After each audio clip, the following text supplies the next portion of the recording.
Okay, let's unpack this. We have a powerful and I think deceptively short piece of text today. It's often called the parable of the lost sheep. Right. And on the surface, it seems so simple, a nice pastoral story. But when you actually look at the math, when you look at the economics and the sheer risk involved, the action taken isn't sweet or simple at all. It's completely radical. It's a stunning paradox. Yeah, it's an exercise in extreme priority and honestly terrible business management. It is. Our whole deep dive today is really built around that single premise, that this source material, it forces a complete recalculation of how we measure value, effort, and successful resource allocation. That's a great way to put it. So the source we're digging into today is an excerpt called The Shepherd's Joy, Seeking the Lost One. And it focuses entirely on the Gospel of Matthew, chapter 18, verses 12 through 14. And what's so fascinating here, even before the story really gets going, is how the text pulls you in. It starts by asking, what do you think? It moves you instantly from being this passive reader to someone who has to either defend or reject the shepherd's choice. You have to participate in this extraordinary calculation. Exactly. And that's our mission today. We want to figure out why that central choice to leave the 99 is so completely counterintuitive. I mean, from every conventional metric, right? Logistics, risk management. All of it. And then we have to look at what it tells us about divine priority and the worth of the individual unit. And if you connect that to the bigger picture, the entire passage is structured to challenge that conventional wisdom.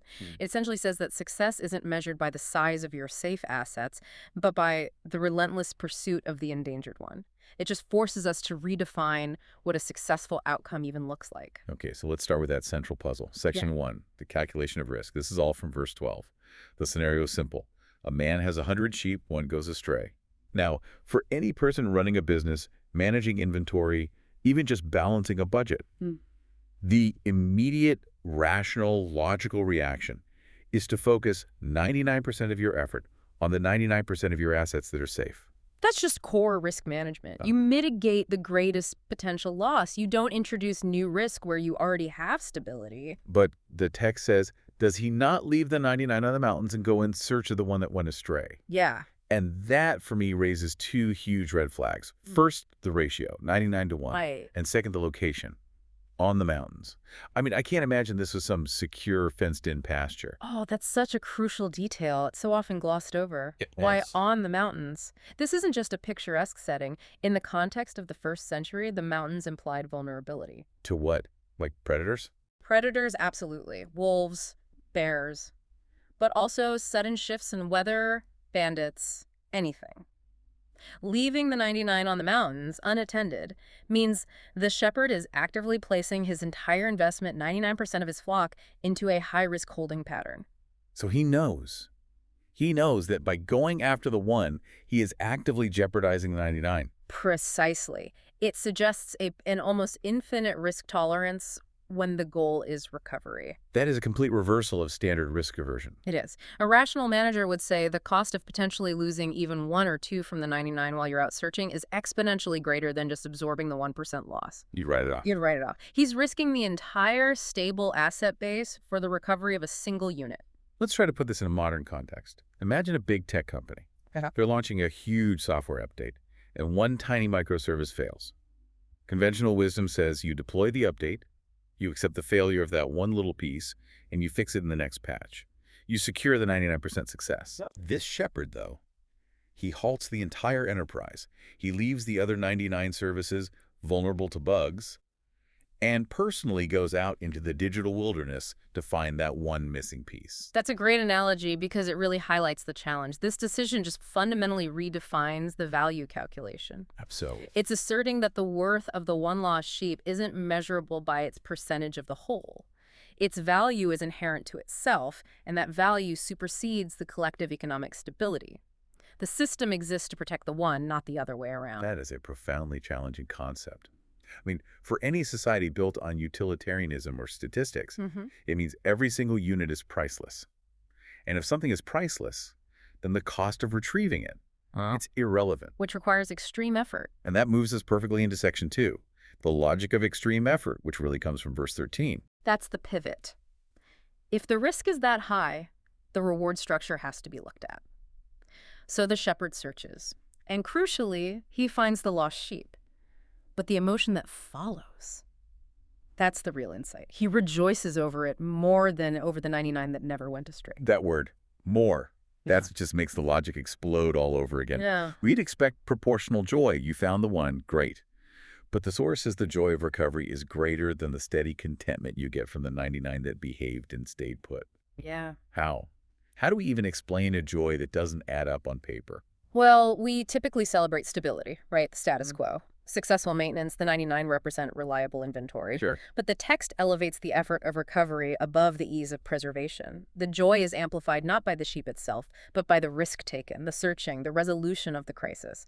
It's the difference between simple contentment and the ecstatic rush of redemption. So the lost sheep becomes uniquely valuable because it was lost, and because it required the shepherd's sacrifice of time, energy, and risk to get it back.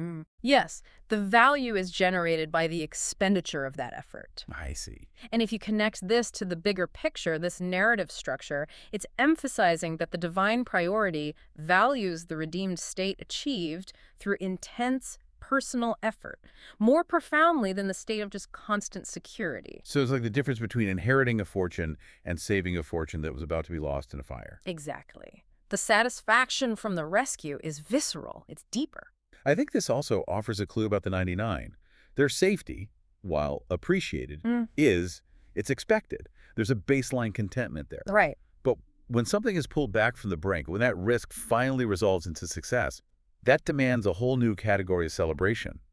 It reframes the search as an act of love, and the joy is the affirmation of that love. The joy is directly proportional to the risk and the determination. It's the ultimate countercultural message against efficient management. You don't manage, you love. And love dictates that 100% loss prevention is the only acceptable goal. This intense, disproportionate joy, it sets the stage perfectly for the final takeaway in the last verse. So now we're in section 3, defining the little ones. The parable serves as this detailed illustration for the final statement. So it is not the will of my Father who is in heaven that one of these little ones should perish. The shepherd's action reflects the Father's will. That's the theological anchor. The shepherd's insane risk is acceptable because it models the inherent disposition of the divine. But we absolutely have to ask, who exactly are these little ones? Because that term is deliberately broad. Okay, so let's break down the interpretations that the source material gives us, starting with the most straightforward one. The first is the literal interpretation. The little ones are actual small children. Okay. And that powerfully reinforces this idea of utter vulnerability, dependence, and the need for intense, focused protection. It sets a baseline of fragility that demands action. That makes sense. It immediately grabs our attention because protecting children is universal priority. But the language quickly expands beyond just age, right? It does.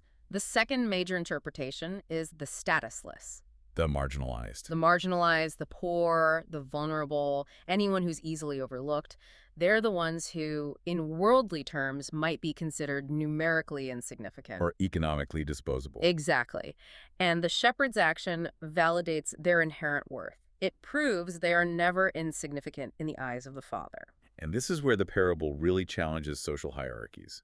If you're the person society usually dismisses, the one that's an acceptable loss on a budget report, this says, no, you are the subject of an absolute, non-negotiable priority. Precisely.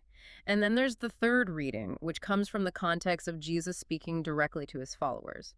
In this reading, the little ones are the disciples themselves. So people of faith. People of faith who might be spiritually weak or prone to stumbling, like the sheep who physically went astray. So the lesson isn't just about those outside the group, but it's a warning to those inside the 99. Yes.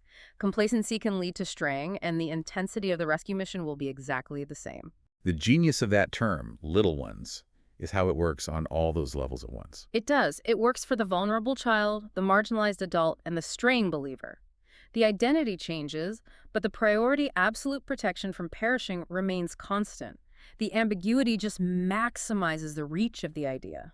So it doesn't matter if you feel like the vulnerable child, the overlooked person, or the perpetually stumbling disciple. The result is the same. Mm. The Father's will is actively and intentionally directed toward preventing your loss. Yeah. The whole risky, economically illogical enterprise is justified by that one simple priority. It's the ultimate statement that love, not logistics, defines divine operations. It dictates that every resource, even risking the status quo, must be deployed for the sake of the one. And that gives a whole new meaning to the idea of being invaluable. Your worth isn't defined by your reliable contribution to the group, but by the immense effort the shepherd is willing to expend to get you back. And that's a powerful, comforting realization for anyone who has ever felt like the outlier. Okay, let's bring this deep dive home. We've unpacked a short, a profoundly challenging passage about divine economics. We have. We learned that the priority is always on the rescue of the individual over the easy maintenance of the collective. The value of the effort, the search, creates a joy far greater than the stability of the secure 99. I think the takeaway for you, listening, is that the Father's will is so actively opposed to loss that it dictates behavior, the shepherd's actions. That looks wildly irrational from a purely human perspective. So if you're feeling overwhelmed by complexity, or maybe feeling invisible in a large system, just remember this image: the singular, intense focus on the one. Yeah, the source material indicates that whether you identify with the secure majority or the individual who has strayed, the divine will is focused on preventing any loss. It completely reframes what rescue truly costs. And how much you're truly valued. Which leaves us with a final provocative thought, something for you to explore on your own. Yeah, we talked a lot about the radical risk the shepherd took, trusting the 99 to stay safe while he searched for the one. But what does this parable imply about the capacity for endurance and responsibility among the group that is not lost? That's a huge implication for those of us who think we're safe. Maybe true maturity, true faith, isn't just about being the one who's found. Maybe it's about being trustworthy enough, mature enough to hold the line, to withstand the dangers of the mountains, and to maintain that collective safety while the immense work of rescue is underway for the one who needs it most. That's something for you to mull over.